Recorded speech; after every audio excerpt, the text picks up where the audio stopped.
Service in Norman has issued a severe thunderstorm warning for northwestern Bryan County in southeastern Oklahoma, southwestern Atoka County in southeastern Oklahoma, northeastern Marshall County in southeastern Oklahoma, until 5:45 p.m.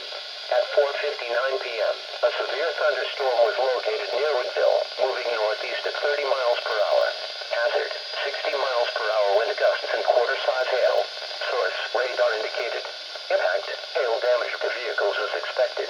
Expect wind damage to roofs, siding, and trees. Locations impacted include Durant, Caddo, Machito, Silo, Caney, Kinetic, Meade, Armstrong, Blue, Utica, Little City, Woodville, Albany, Eastern Lake Texoma, Calera, and McBride. A tornado watch remains in effect for the warned area. Tornadoes can develop quickly from severe thunderstorms. For your protection, move to an interior room on the lowest